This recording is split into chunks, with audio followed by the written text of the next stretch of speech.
Welcome to the Pirate Broadcast, where we interview interesting people doing interesting things, where you can expand your connections, your community.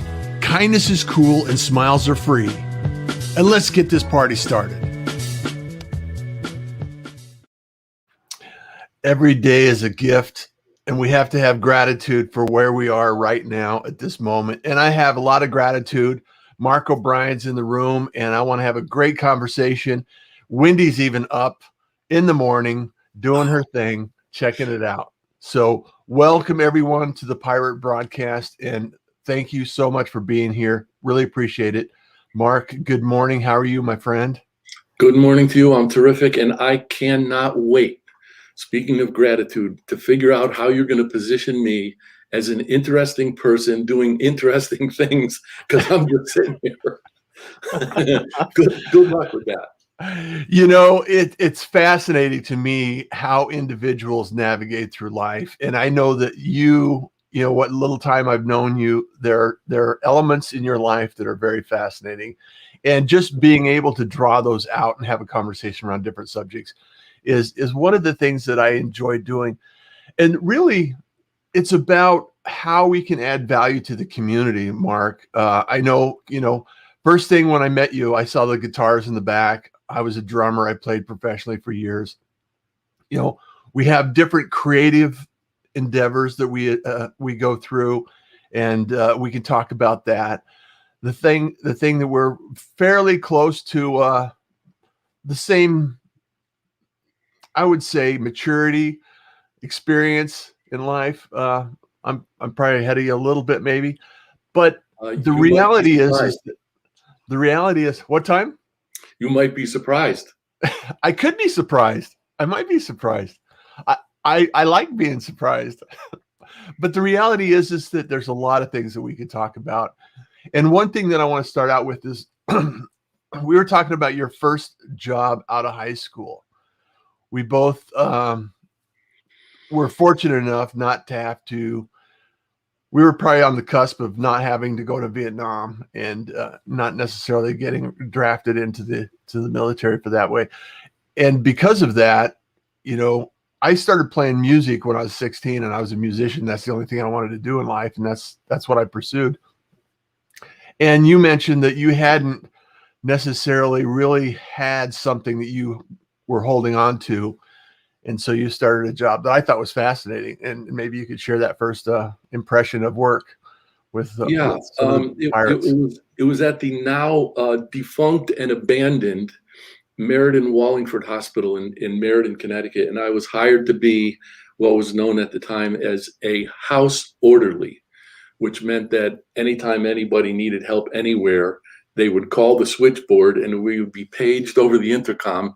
And if you ever hear somebody say 890 and I flinch, that's because that was the page. But one of my responsibilities was to take care of the morgue.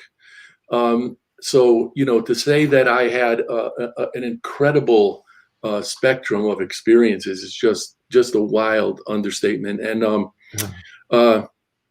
so many of them were positive. As you can imagine, people who have suffered strokes need a lot of care, and the nursing folks who take care of them need a lot of help. And there was a gentleman named Mr. Barry.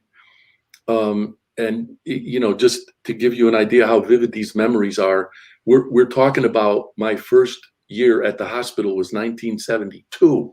And I still remember this guy. Mr. Barry had been the gardener in the Meriden Parks and Recreation Department, and he suffered an absolutely debilitating stroke. So I used to have to go up to the stroke floor every morning, put him in an aluminum chair, take him into a shower, and shower him up and help him get dried up and dressed and everything. And I just remember that the only thing Mr. Barry wanted to do was to be able to get home and work in his own garden. And it just so happened that my maternal grandmother lived in the same apartment complex that Mr. Barry did. And one day I was over at my grandmother's apartment and I looked out the kitchen window and Mr. Barry was outside working in his garden. That one still gets me. That guy, whew, talk about courage, Yeah. and determination. And I think people like that are here to indicate to us that everybody has trouble. Obviously, everybody has trouble, but Yeah. I certainly never had anything like that to contend with. So, to one of the first things you said in this call, gratitude, Yeah. grateful. Those individuals, and I've had that experience a long time, in a lot of different ways, in having exposure to people with grit, what I call grit, the ability and the opportunity. My dad, passed away last year, and he was 90. He was coming on 92, and he would go out and walk around the yard and pick up leaves and just do anything he could. And he had dementia, so he wouldn't remember that he did something yesterday. So he'd sweep the floor, mop the driveway or something. He was just always doing something, and he always had to stay busy and active. And I remember telling somebody how when I was a kid, I was always a little bit resentful that I got pulled out of bed on a Saturday morning, taken to the job site, told to pick up nails, sweep the job site. We grew up in construction, and do whatever was necessary to stay busy. And the reality is that's how we spent time together. And I learned a lot, and it served me well over the years. And I've built homes and everything, different types of construction activities. And it was really his attitude towards life, stay busy, stay productive, do what you can with what you have, and keep pursuing, moving forward. And it was really telling about life and what you can do with moving through life and those experiences. I want to talk a little bit about what was the position that brought the most joy to your day? Position, you mean working position? Yeah. The one I have right now. At the ripe young age of 50, I had spent 4 years at an advertising agency, and just kind of had the realization that at some point I really needed to find out if I could survive by my own wits. So I gave my notice at that agency on my 50th birthday, and never looked back. And I used to think and tell people that my 50s were the happiest, most creative, most productive decade of my life.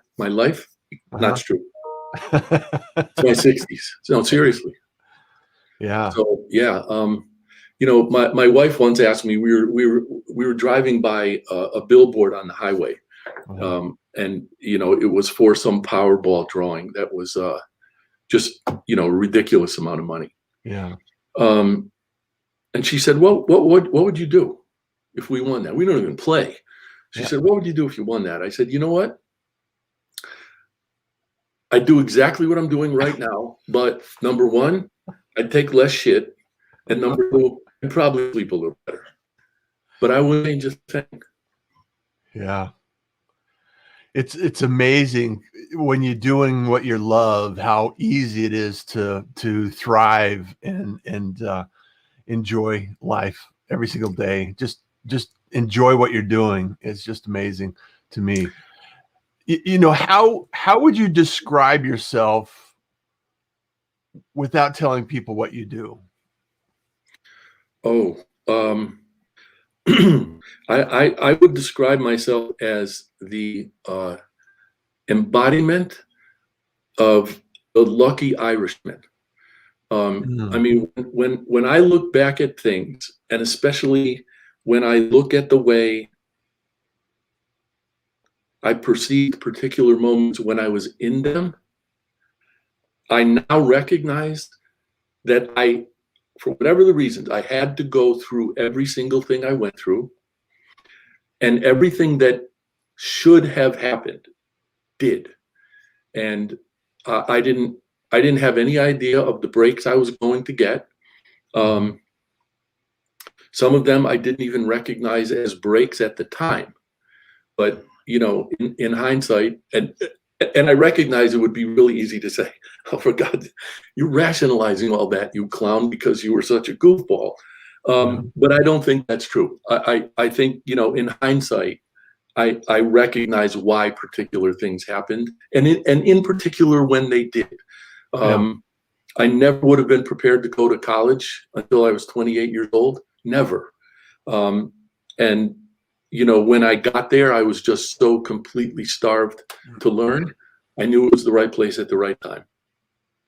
If I had been, excuse me, in any way prepared to, or had the capacity or wherewithal to start my business before I was 50, I would have done it, but I didn't. So, you know, I don't look back. I don't wish, well, if only this, if only that. Yeah.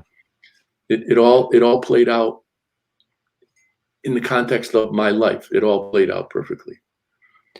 Yeah, we were talking on the show yesterday, and I was mentioning how there are times where you have to go through an experience to prepare you for a future experience.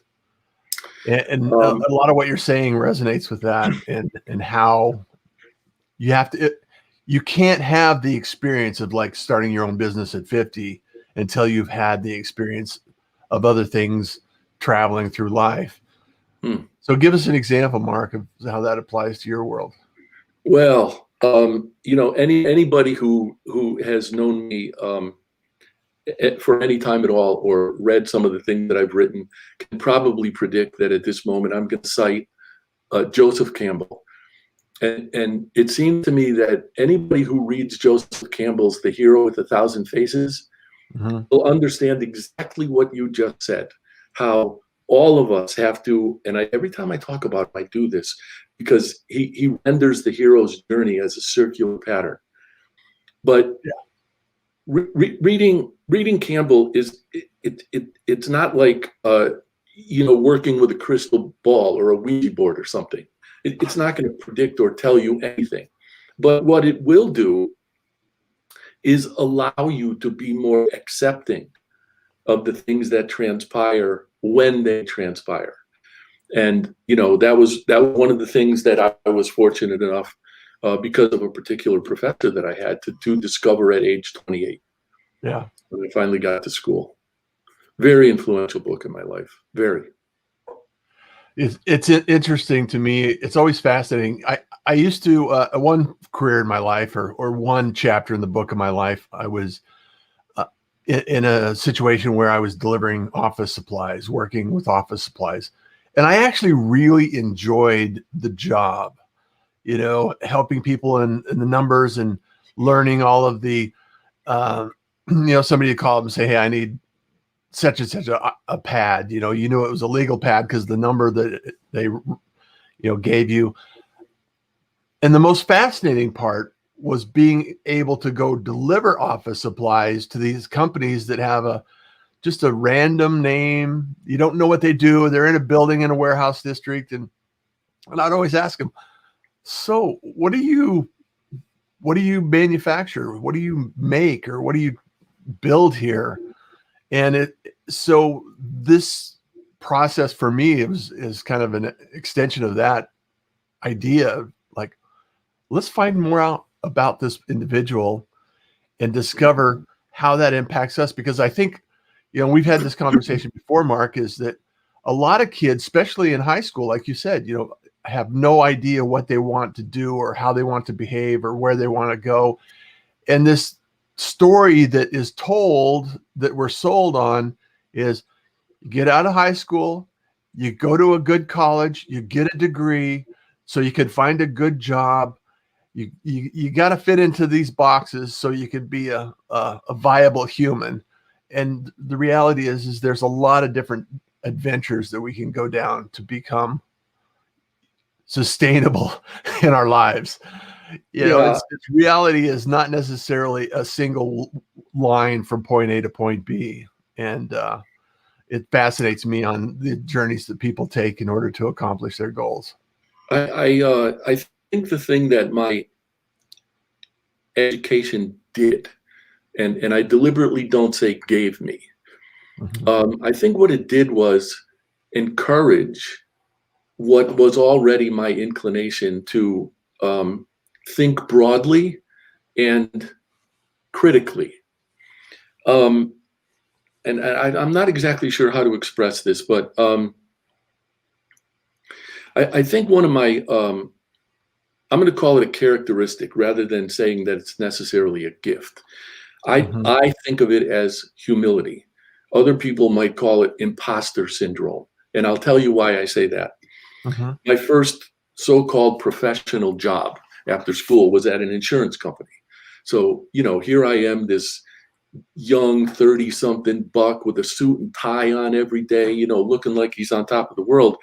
And I had a buddy at this insurance company who knew what I had done, meaning he knew that I had worked in a hospital. He knew I had driven a truck. He knew that I had sold clothes. He knew I had worked in an appliance warehouse. He knew that I had put myself through school and paid my way. And he said, yet here we are. And don't you still feel like you're getting away with something? And I said, absolutely, absolutely. So I think the way that translates for me, and I know this comes directly from my father, is that I don't necessarily feel like I have to prove myself all the time, but I definitely have to remain vigilant about doing my best. And I just want one quick story about my father, because you shared yours. Please. My father died 7 years ago in January. And at 5 o'clock on a Saturday afternoon, he had been helping me clean out the shop of a person that I knew. So 5 o'clock, the shop closes up. He's going home. I'm going home. I hugged him and kissed him in the parking lot of the shop, and I thanked him for his help that day. And he said to me, "You don't have to thank me. We spent a terrific day," and this was his phrase, and it was the only thing that was important to him. "We spent a terrific day getting things done." Yeah. And at 4 o'clock the next morning, my phone rang. I hightailed it to the emergency clinic, and he was pronounced dead at 5:17. Last week he said to me, "Getting things done." Getting things done. That's what informs me. Getting things done. Every day is an opportunity to do something to help us improve who we become, who we are, how we deliver to the world what our gifts and our experience. That's the thing that we can do every single day and become a better person than we were yesterday. And go ahead. I was just going to say, I love that notion of who we become. Because you said something at the beginning of the show about maturity. And I wanted to say to you, I have no intentions of growing up because there's no future in it. It's just going, becoming, learning, creating. I never understood the concept of retirement. Oh no. I just, to me, it's, I feel like I'm just hitting a stride, like you say. The 60s are going to be great for me, and I know that it's evolving. It's always evolving. And I was Sarah Elkins. I was talking to her one day and telling her about the aches and pains and things of life and how we feel, and it's, to me, it translates into the feelings I have are from the experience I've discovered along the journey. As I break my hip or my arm or my leg or break my ankle or, whatever it happens to be, now I feel those experiences in my life, and it just enriches everything that I do, say, and deliver to the world. And I think there's a certain amount of wisdom that comes from experience, whether it be perceived as a good experience or a bad experience. And I really thrive in that concept and have gratitude for it. It's I've been reading a lot on Marcus Aurelius and Stoic and how every experience can be a gift instead of a curse, because some people see things and they're always all like, woe is me. Why did this happen to me and everything else? And it's like, what is the gift that is being delivered from this experience? And what can you learn? What is it teaching you, and how is it delivering? Just like your dad passing, that was a shock. That was probably a very traumatic event after just having had a wonderful, amazing day with him. And then you think, I had a wonderful, amazing day with my dad, and it could have been much different, and it wasn't. So my dad was not a guy who in any way wore his emotions on his sleeve. And on December 22nd, less than a month before he passed away, we went to a show at this little Ivoryton Playhouse near where I lived at the time. And we saw a show that actually had been written by the woman who was the creative director there, called The Bells of Dublin. And so we're sitting there, and my dad is sitting to my right. And this young guy, the quintessential Irish tenor, comes out center stage by himself and sings Danny Boy. Oh. And my father was just sitting there. Nothing about his posture changed. Nothing about his expression changed, but tears were just streaming from underneath his glasses. It was just such a perfect moment. So there's a gift. I got to share that with my dad. I got to see him like that. Yeah, that is amazing. And I would also say, I also ask when things happen, why do these things happen? But I want to see them in a bigger context. And I want to understand why those experiences, even bad, were given to me. What should I learn from that? Yeah. That's what you got to do. Yeah, it's awesome. Hey, I want to highlight a couple of people that have joined us today. Don in the morning, Don from LinkedIn. And guess who's here? Oh no. Mark. I gotta go. I gotta go. Good morning, my pirates. My Men in Black theme is not lost on me. You might be. Wendy is an amazing spirit. Chris Stone is another pirate. He says, let's have a pirate jam. I would love that. I would love a pirate jam. In fact, I'm working on my third music career right now. So it's just in the beginning. And Jorge from Spain, he's here. Hi to all the pirates in the room. Wendy says mature. Ha ha ha. That's because she knows me. Love you. I'm never going to grow up. Peter has nothing on us. Lori Scott, good morning, pirates. Wendy says, Mark is a talented author on every level. I've enjoyed reading his children's books to the little people, possibly a little more than normal, because his work is multi-layered and full of powerful lessons for all generations. Thank you. I want to talk a little bit about that. Just to make sure that people that don't know you, because, the show is, seen by a lot of different individuals, a lot of different layers, and I bring a lot of different individuals to the Pirate Broadcast. For those that don't know you, Mark, what are you currently at this point in time in your life delivering to the universe, to the people that are in the world searching for something from Mark? I think all I can say is I hope I'm delivering self-faith. And I think, if there's anything like a thematic thread that runs through my children's books, it's that. And, I always tell myself, if I go to a school and I've been put in gyms with like 300 and 400 kids at a time. If I always tell myself, if I can be sure when I leave a school that just one kid feels better than he felt when I got there, then that's a victory. And hopefully whatever it is that a child derives from my being there, that child will carry it forward. And, actually I shared this with somebody this morning. I wrote a piece once called Take the First Step, because one of the things I learned is that, and I have children, I have grandchildren, the pictures are behind me, but they're fearless. They're absolutely fearless. They'll ask you anything. Yeah. And having written those books and having had time to be with children, it caused me to wonder, where does that go? Why do Yeah. we let it go? Do we give it up? Is it taken from us somehow? I don't know. But we don't have to give it up, and we can definitely get it back. And writing those books helps me, and sharing them with children definitely helps me, because it's a reminder every time I do it. I don't have to give up. I Absolutely. can be that kid, and I can, adopt their perspectives and retain my sense of wonder, because I choose to. And if I can impart that to more people, I'm going to feel like I've done something meaningful, valuable. Yeah. Make it matter.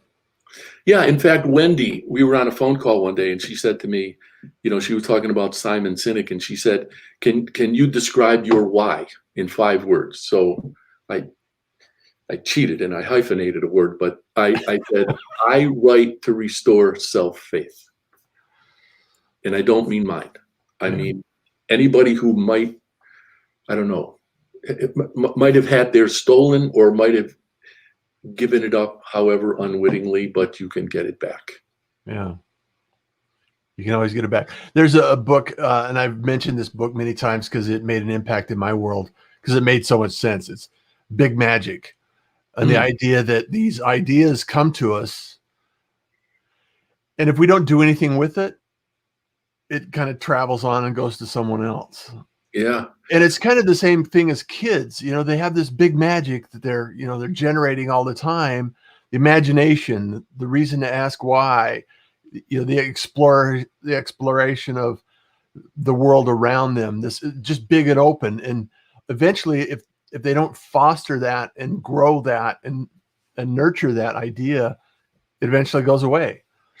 One young guy gave me a flash of inspiration. I was with a group of 320 kids, and I was able to converse at a slightly higher level, because, believe it or not, the audience was preschool through 8th grade. So I had kids from 3 to 14. So, I talked a little bit about creative pursuits and kind of led them along. And then I said, is anybody afraid to write?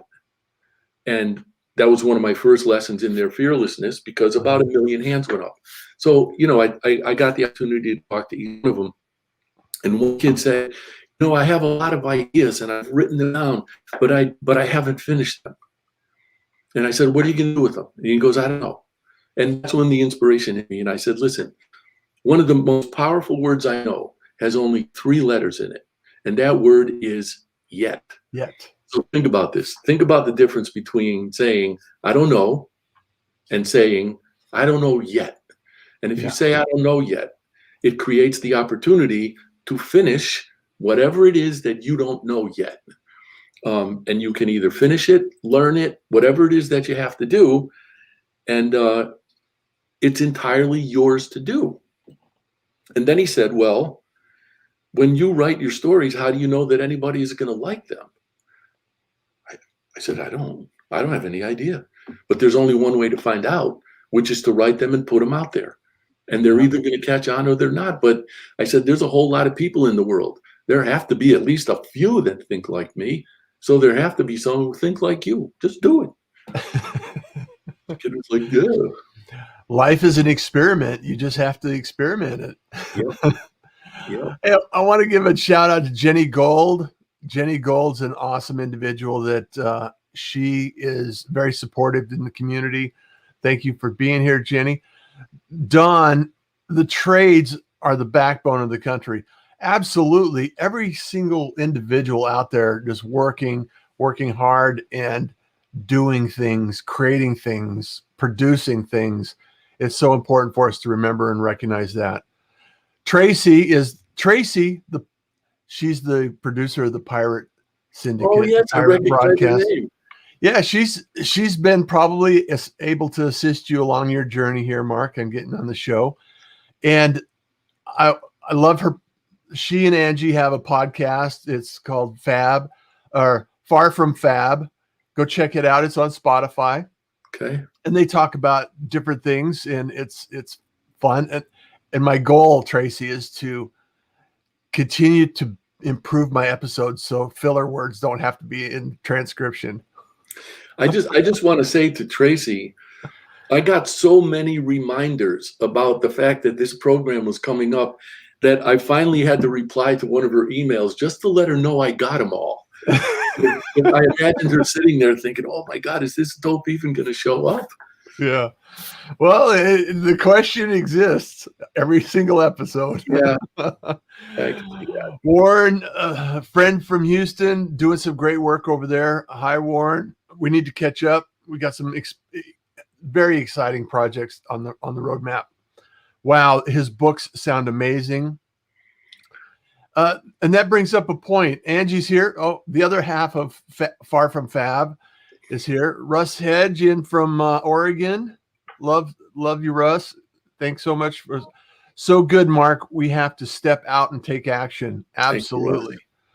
Amen. And then I want to make sure that we don't miss out on the thing one thing before we wrap up, Mark, is how do people access your books, your content, your writing? I know you write a lot of different locations, and you're very active online and some some platforms, and I know that we're connected on LinkedIn. I know you write on Medium, Yeah. a couple of different places. So I write on Medium. I write for Biz Catalyst 360. My business's website is OBrienCG.com. I don't blog on there as frequently as I should anymore because I'm writing so much other stuff. But two things I want to mention about my other published work. When I publish, I use my middle name too. So if you go on Amazon and look up Mark Nelson, Nelson O'Brien, you'll find my published work. And I need to offer, I guess, a temporary apology. And what I mean by that is, and I'm going to hold this up. This is one of my books. yeah. And the printer who printed this book is gone. So I have to, fortunately, I have all the files. So I have to find another printer to publish this book. So you'll find it on Amazon. There may be one or two left in stock, but I'm going to have to print some more of those. But everything else is available there. And I've also written some short stories that are available for Kindle. And I've actually had a lot of fun with those too. That's fantastic. Mark, it's been a pleasure. I just want to make sure that we could go on for a while longer, and Tracy would throttle me for having to run through transcription. She doesn't care for transcription. Just what? Do what everybody else does. Blame it on me. I'll take the blame, but not the responsibility. Yeah, move on. Thank you very much. I want to say one more thing about if anybody, and I'm not trying to make sales here, but if anybody reads any of my work on Amazon, I would be so deeply grateful for a review. Absolutely. Go leave Mark a review. It's amazing adventure you created, Mark, and I really appreciate you being here, sharing a few stories. Wendy, thank you for getting up, and appreciate all of you. Don says, great advice. Thank you, Don, for being here. You're done. Love the beard. Got the beard action going on. Rick says, awesome show, guys. Can I just tell you one thing? Rick is a buddy of mine of well more than 30 years. Fantastic. Love that guy. Thank you, Rick. Always being here, singer, guitarist.